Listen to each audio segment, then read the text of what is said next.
Hello, work life warriors. I hope you're doing well. So, today I wanted to come past and talk about my favorite book in the whole wide world. This will be part two to the first video. I will release them both today, but I want to talk about my favorite book in the whole wide world. I read it every month. I've been reading it now for about 7 years every month. Now, it is a spouse of another book. And the reason why I say spouse is because they're not written by the same author. But my favorite book is I Moved Your Cheese. Now, I did not read this book as a standalone book first. First, I read Who Moved My Cheese? And it was such a great book that when I saw this one in FedEx office, I was like, I must read it. Now, this one is my favorite, more than this one, but I feel like this is the foundation. So I would start here because I don't know if you will be able to get a deep understanding if you just start here. So I would like to take this time to go through my book, and my favorite book, and it has so many questions in the back that I never get to answer or discuss with someone. So it would be awesome if someone else has read this book and you would like to have some sort of like open discussion or debate. That would be awesome.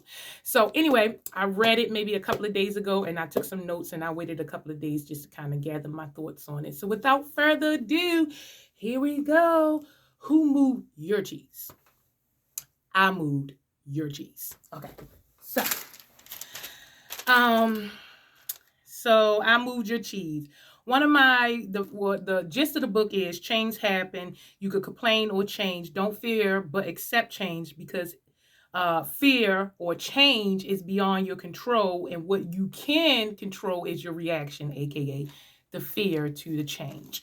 So the book is very powerful to me. It starts off with three main characters, Max, Zed, and Big. I think that's who it was. Yes, Max, Zed, and Big. And they were, they are three different mice living in a maze. So it starts off with the main character, Max, and he begins to ask questions that he realized that most people do not know about the maze that they live in. So he started asking his mom, he asked his neighbors, he asked anyone around him, and he discovered that no one knew why the maze exists and why it was built this way and what purpose did it serve. And people told him that curiosity was natural, but just because he asked the question doesn't mean that answers will be revealed. But Max did not he wasn't gifted with blind obedience, and so he just continued to ask, and he decided that he was going to dedicate his life to finding out why the maze was created and what purpose. Okay, so the book starts off kind of like picking up a continuation from Who Moved My Cheese, and it talks about the good book, which is established in Who Moved My Cheese. And so a couple of the young mice come up to Zed to ask him what he thinks about the good book, and he is known as like the wise mouse in the maze. And so the little children want to know, like, as the wise mouse, what do you think about the good book? What do you think about change? What do you think about it being inevitable and uncontrollable? And so it sparks a debate. And so next thing you know, as he's debating a little, he's not really debating, but he's asking questions that they kind of never thought of. And the young mouse realized, oh, wow, everything that we have been taught is focused on this one thing, which is chasing cheese. And so that just sparks a whole debate within the community. Prior to this debate, Max resolved that he would figure it out. And so he had just disappeared for a long time. So as they're debating, Zed and all of the elder mice come along and they're like, what is the meaning of this? Who are you? Who cares about you?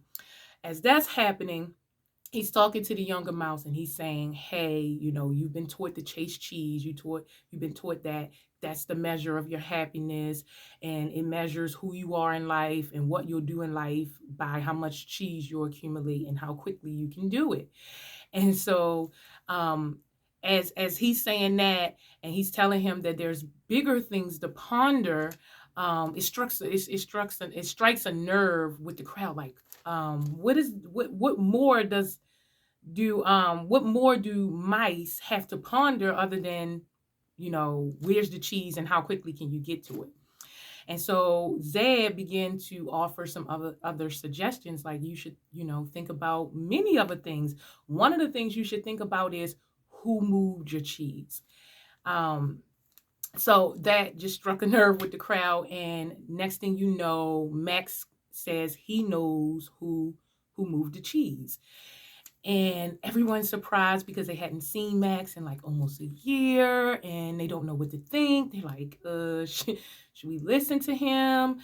So the elderly mouse, which elderly people have such great responsibilities in our community, and they have to be taken seriously. A lot of people tend to look up to you and follow you.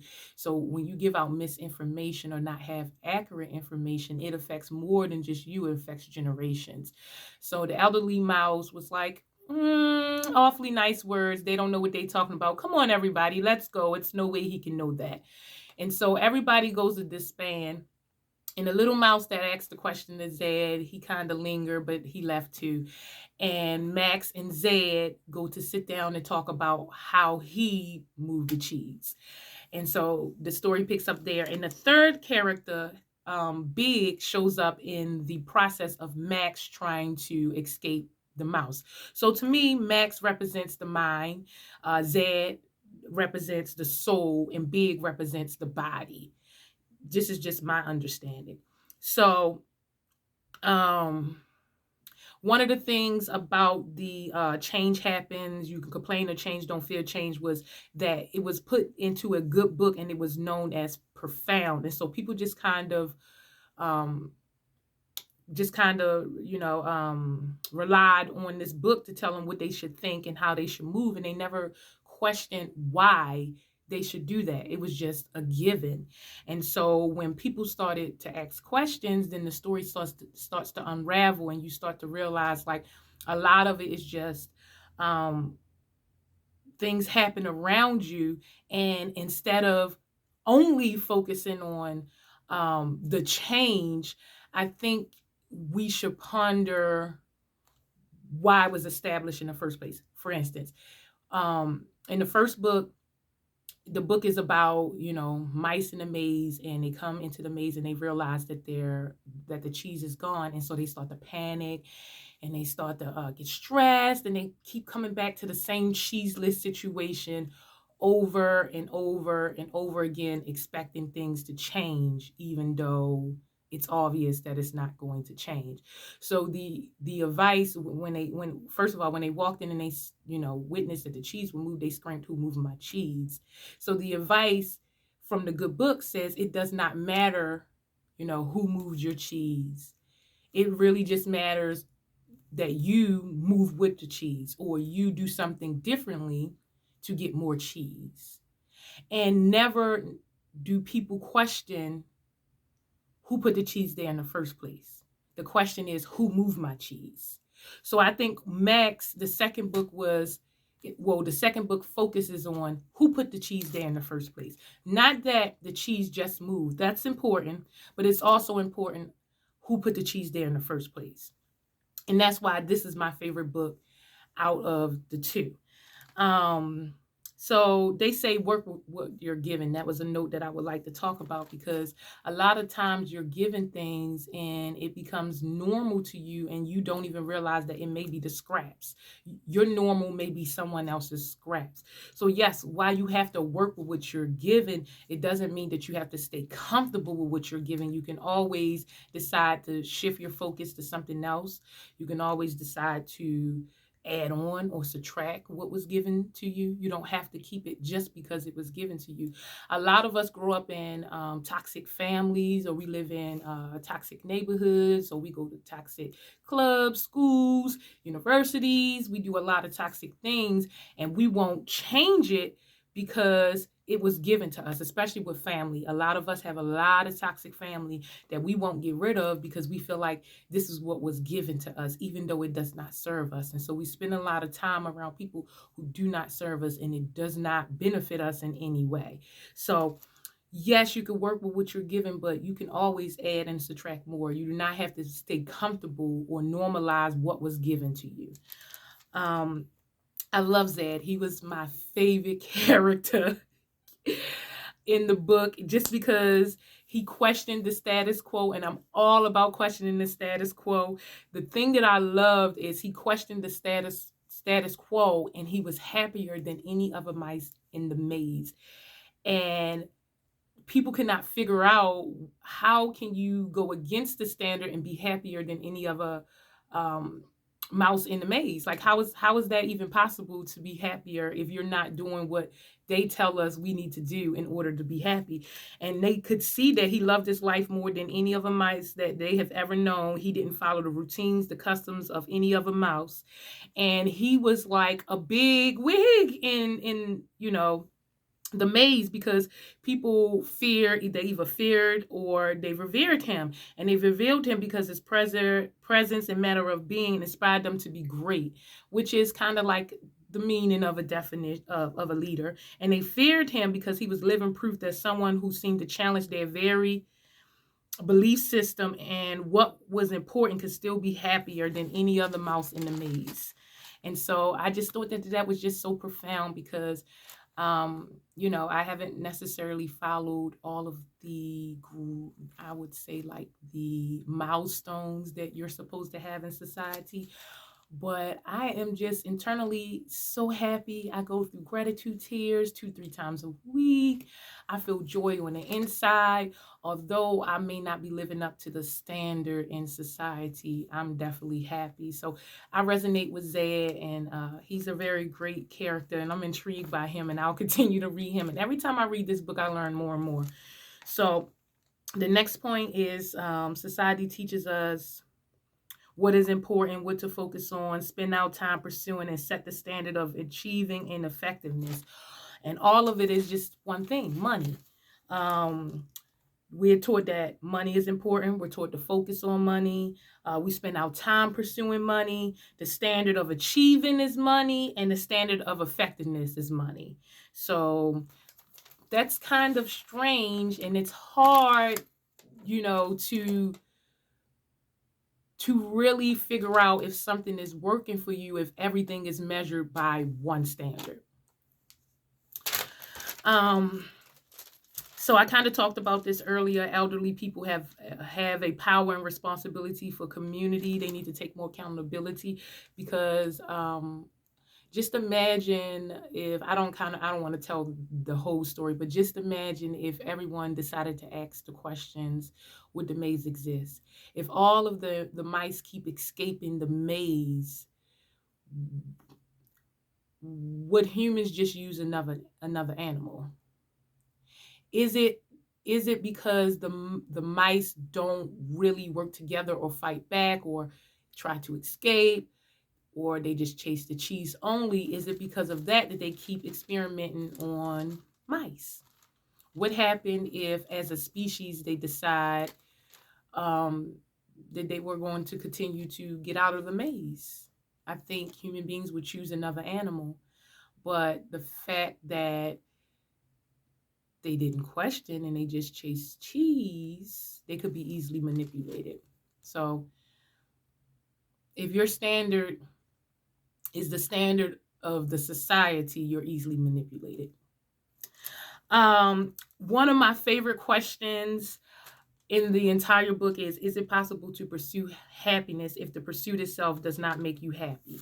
And that's exactly what we were talking about when it says society teaches what is important, money, what to focus on, money, what to spend our time pursuing, money, set the standard of achievement, money, and effectiveness, money. But is it possible to pursue happiness if the pursuit itself doesn't make you happy? So if you're chasing all these things but you don't enjoy chasing it, do you arrive at happiness? And that's really what this whole point of this book is, because we have a lot of people who have chased the money and they have lost their happiness, they lost their health, they lost their loved ones, they lost all the things that really matter to them chasing the cheese. And at the end, it did not make them happy. So what I learned, if the pursuit itself is not enjoyable, then it's not worth it. We all have such a short time here on this planet. We don't know how long we're going to be here, and it just doesn't make sense to spend your time pursuing something that doesn't make you happy and makes you miserable, regardless of what it is going to bring you, because the what is never more important than the be. It's more important to be who you want to be than have what you want to have. So next point I have is when Max came back to have the conversation with Zed, and he interrupted the conversation that was going on between Zed, the young mice, and all of the elderly mice in the maze. And he told them, I know who moved your cheese. As the elderly person, before he spoke up, people were pondering, like, did they want to listen? Did they want to stay? Did they want to hear what Max had to say? They did not know what to think. So it says in the book, they did not know what to think, which means that they have not been taught how to think. So once he said, I moved my cheese, it's like they did not know what to think. They were frozen. They didn't know if they should go. They didn't know if they should, stay. And it wasn't until the elderly mouse said, let's go. And what I realized is because we go through a lot of institutions that teach us what to think instead of how to think. So when things are out of scope of what we've been taught, of what to think, then we wait on someone else to step in and tell us, like, okay, this is what you should think about it, instead of learning how to think through the situation on your own and coming to a solution on the other side of it. So I just thought that was so interesting, because we are not really taught how to think. Instead, we are taught what to think from powerful institutions, and it serves the agenda of these powerful institutions, and maybe not the agenda of yourself or the institutions in your life, like your family, or if you own a business or certain things like that. So in the book, it says they did not want to think. Each of them was waiting for someone else to do the thinking for them, for someone else in the crowd to decide how they should feel. And I mean, as mammals, we do like to have safety in number. Human beings, we are social creatures, so we like safety in numbers. It feels real insecure and real dangerous to be standing on our own. We rather be in a group. So as a group, if they had collectively decided to stay and listen, or if the elder had said, let's stay and listen, that's what they would have done, because it's easier just to kind of do what the group is doing than to step away from the group and think for yourself. So I just find that so interesting, and it's very relevant to today's society, because a lot of us are afraid to kind of step away from the group and be authentically ourselves. We know just being authentically yourself is radical, depending on how you were born. As a dark-skinned woman, it's radical for me to be authentically myself and to love myself. It's radical. People think the audacity for her to, love herself or to have high self-esteem, because it's just not the norm. So then, Max walks Zed through his story about, how he accomplished the big feat. And because Zed also reveals some very cool things, like some supernatural cool things that he can do, which just and so they go and sit down and they discuss, like, how were you able to do it? So both of them were able to come to the same solution, but in two different ways. And I thought that was genius. It was very, very, very well said, because both of them reached the same result in different ways through their own way of thinking, as opposed to the norm, which tell them not to think about it at all. So it showed two different options to solve a problem if you perceive it is a problem, which in fact both Max and Zed perceived it was a problem, because Max asked the questions and Zed had already been pondering other things, like why is change uncontrollable, or why the cheese moved, those types of things. So he had already been pondering, and when you begin to ask the right questions, the right answers come to lead you to where you want to go. So I found that very, very, very, very, very, very, very interesting that both of them found a way to do the same thing, but through their thinking.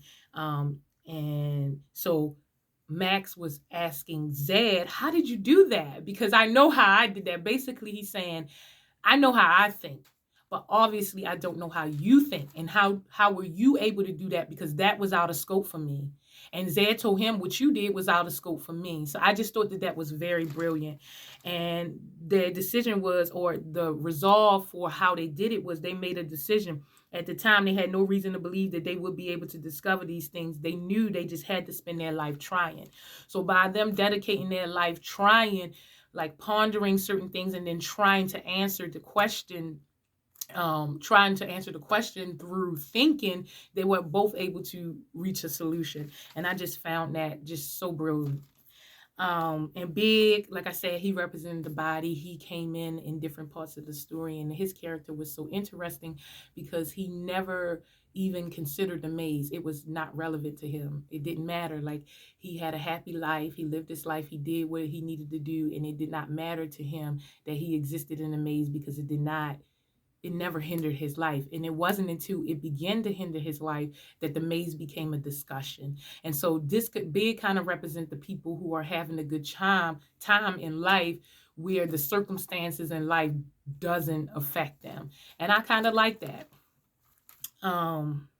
Another point was they do things oh yes, so Max X Max X Z, why do people still or why do people not question the maze?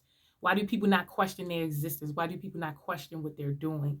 And he said that's because you're asking them to do things they have never learned, question and to think, asking them to find themselves. You are asking them to run their lives. You are asking them to be, but they have only learned to do. And that is just so important. We go through so many powerful institutions that teach us how to do, but it never teaches us how to think, how to be, which is most important. Be should come before do and have. And it's just never a discussion. And so when we talk about things that people have never learned, sometimes it's out of scope that you have not learned these things until you're put into a situation that have you question your life. And depending on what type of influence, like, because that situation did occur, you had some young kids who came in questions that, and everybody in the maze had the opportunity to go another way, but then it was the responsibility of those older, because everybody has not been taught what to think. It's the responsibility of everyone, of the older people, to kind of like guide them. So when he stepped in and he said what he said, and everybody just kind of disbanded, when that was an opportunity that presented itself for people to be able to think about it and go a different way, but they just did not do it. And even though the opportunity was there to blow their scope open, they chose comfortability. Another one that I thought was so funny is because Max goes to tell his story to Zed, and after he tells his story, Zed gets up and do something so, like I said, supernatural. And Max have to laugh at himself because he go, and I've been the one talking this whole time. And I chuckle every time I read that, because I'm starting to try to embody that. It's like I already know my life. I already know what I think, my attitude, my beliefs, my feelings. I already know these things. And so when I'm around other people, I try to take the time to be open and to hear what they have to say, and to kind of engage with them to see if I can grow, develop, learn something new, expand. I'm a curious person, so I love, learning new things, interesting things. And so I kind of always remember that when I'm in a group with someone, just to be quiet and to listen and to take in what other people are saying, because you can learn so much more from other people. You already know what you think, so you can learn so much more from other people, and it's just better to be in a group and your presence there is to learn and to grow, as opposed to kind of like tell all about you and flex. And there's nothing wrong with that. As human beings, we do like to talk about ourselves.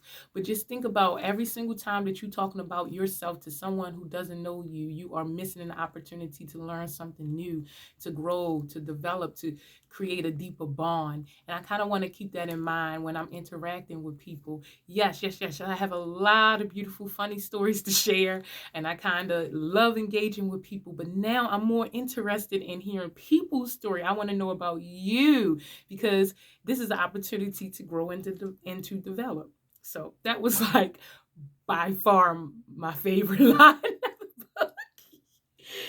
Um, yes. So once Max was like, "How did you do it?" Zed, like, "Tell me, how'd you do it?" Zed said, "Everything that happens, everything that we do stems from our thoughts."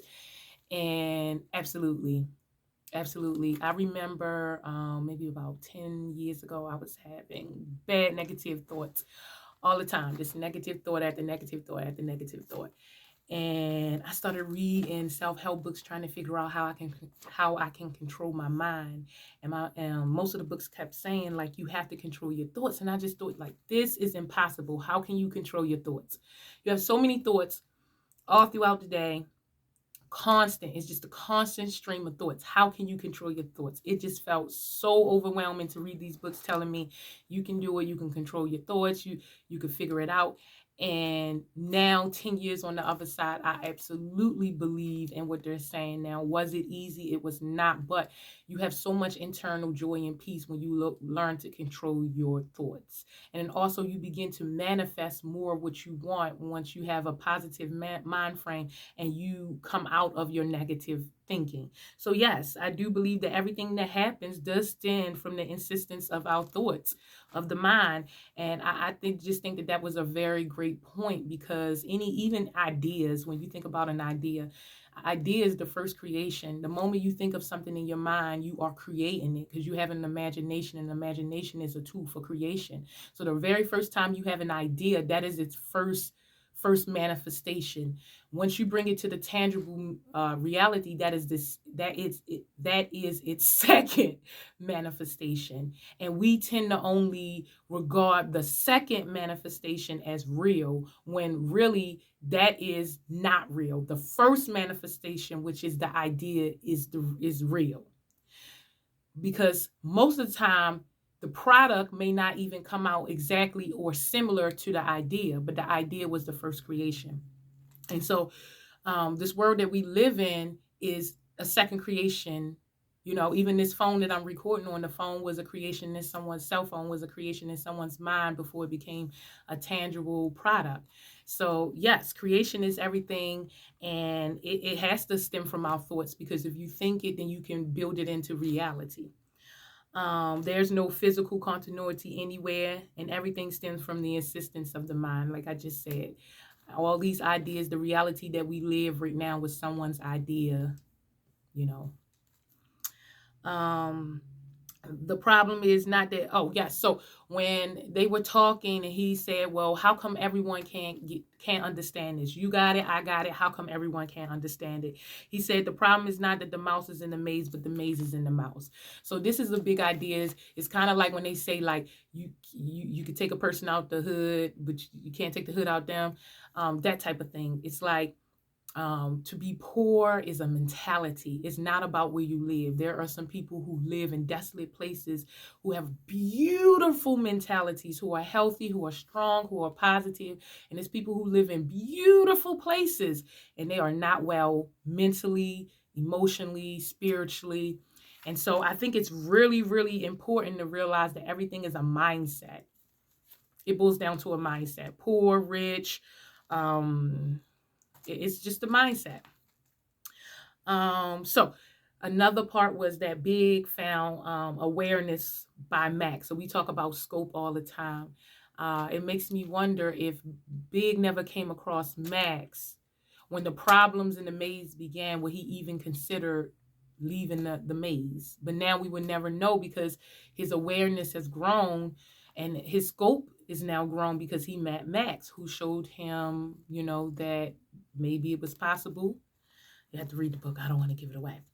So the way that the book ends, I absolutely love. I feel like that this is just kind of the numbers when they say like 80% of people will, be mediocre, and 20% will do a little bit more.